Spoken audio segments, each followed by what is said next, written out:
கர்த்தருக்கு ஸ்தோத்திரம். கர்த்தராகிய இயேசு கிறிஸ்துவின் இன்ப நாமத்தில் இனிய வாழ்த்துக்கள். இன்றைய தியானத்திற்காக ஜெபித்த பொழுது தேவன் தந்த வசனம் நீதிமொழிகளின் புஸ்தகம் 12ஆம் அதிகாரம் 18ஆம் வசனம். பட்டை குத்து போல் பேசுகிறவர்களும் உண்டு, ஞானமுள்ளவர்களுடைய நாவோ ஔஷதம். நம்முடைய கர்த்தராகிய இயேசு கிறிஸ்து தன்னுடைய வார்த்தைகளினாலே நம்மை குணமாக்குகிற தேவன், நம்மை விடுவிக்கிற தேவன், நம்மை ஆசீர்வதிக்கிற தேவன். அவருடைய வார்த்தைகளினாலே நாம் பிழைப்போம் என்று சொல்லப்பட்டிருக்கிறது.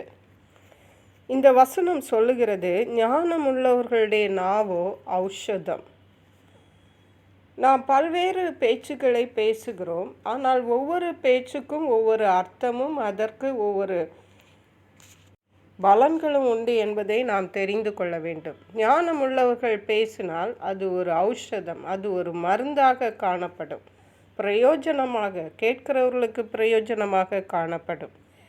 முந்தைய பாகம், இந்த வசனத்தில் முந்தின பாகம் சொல்லுகிறது, பட்டை குத்துகள் போல் பேசுகிறவர்களும் உண்டு என்று. சிலருடைய பேச்சை கேட்டாலே நமக்கு அது வேதனை அளிக்கிறதா காணப்படும். அப்படிப்பட்ட நாவு நமக்கு தேவனுடைய பிள்ளைகளுக்கு இருக்கக்கூடாது என்று தேவன் இங்கே நம்மை எதிர்பார்க்கிறார். 19ஆம் வசனம் சொல்லுகிறது, சத்திய உதடு என்றும் நிலைத்திருக்கும், பொய் நாவோ ஒரு நிமிஷம் மாத்திரம் இருக்கும். நம்முடைய நாவினாலே சத்தியத்தையும் பேசலாம், பொய்யையும் பேசலாம். சத்தியம் பேசினால் அது என்றும் நிலைக்கும், பொய் பேசினால் நிலைத்திராது. ஒரு நிமிஷம்தான் அது நிலைத்திருக்கும், அதில் எந்த பிரயோஜனமும் கிடையாது. நீதிமொழிகளின் புஸ்தகம் 13ஆம் அதிகாரம் 2-3 வசனங்கள் இவ்விதமாக சொல்லுகிறது, மனுஷன் தன் வாயின் பலனால் நன்மையை புசிப்பான், துரோகிகளின் ஆத்மாவோ கொடுமையை புசிக்கும். தன் வாயை காக்கிறவன் தன் பிராணனை காக்கிறான், தன் உதடுகளை விரிவாய் திறக்கிறவனோ கலக்கமடைவான். ஹல்லேலூயா. நம்முடைய வாயில் தான் நம்ம எதை புசிப்போம், எதை வாழ்வில் அனுபவிப்போம் என்பதை நாம் அது வைக்கப்பட்டிருக்கிறது. மனுஷன் தன் வாயின் பலனால் நன்மையை புசிப்பான். வாயை காக்கிறவன் தன் பிராணனை காக்கிறான். வாயை சாப்பிடுகிறதற்கு மட்டும்தான் பிரயோஜனமாகிறது என்று நாம் நினைக்கிறோம். ஆனால் நம்முடைய நாவினாலே நம்முடைய வாயை திறந்து நாம் எதையும் பேசுவோம் என்றால் அது நம்முடைய வாழ்விலே அதற்கு பலன் இருக்கிறது. அது நன்மையோ தீமையோ நம்முடைய வார்த்தைகளை பொறுத்து தான் அது இருக்கிறது.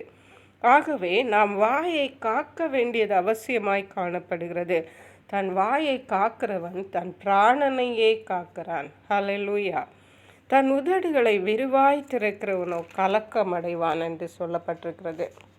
நீதிமொழிகளின் புஸ்தகம் 18ஆம் அதிகாரம் 21ஆம் வசனம் இவ்விதமாக சொல்லுகிறது, மரணமும் ஜீவனும் நாவின் அதிகாரத்தில் இருக்கும், அதில் பிரியப்படுகிறவர்கள் அதன் கனியை புசிப்பார்கள். ஹல்லேலூயா. நம்முடைய நாவு சிறிய அவயவமாக இருந்தாலும் நம்முடைய வாழ்க்கை அதில் தான் இருக்கிறது. ஆகவே நாம் நாவை பிரயோஜனப்படுத்தும் பொழுது நாம் மிகுந்த கவனத்தோடு நம்முடைய வார்த்தைகளை நாம் பேச வேண்டும், நம்முடைய நாவை பிரயோஜனப்படுத்த வேண்டும், நம்முடைய வாயை திறக்க வேண்டும். இதை தான் தேவன் நம்மில் எதிர்பார்க்கிறார். அதற்கேற்ற கிருபைகளை தேவன் நமக்கு தந்தருளுவாராக. ஜெபிப்போம்.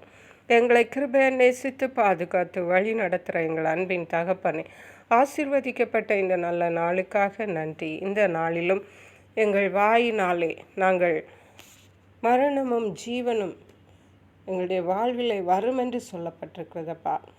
நாங்கள் நன்மையானவைகளை பேசி ஜீவனை சுதந்திரித்து கொள்ள கர்த்தரங்கள் ஒவ்வொருவருக்கும் கிருபை செய்வீராக. நன்மைகளை சுதந்திரித்து கொள்ள கிருபை செய்வீராக. அப்படியே நீர் செய்கிறபடியால் நன்றி. மீட்பரும் இரட்சகருமாகிய இயேசு கிறிஸ்துவின் இன்ப நாமத்தில் ஜெபிக்கிறோம் எங்கள் அன்புள்ள பரமபிதாவே. ஆமென். God bless you.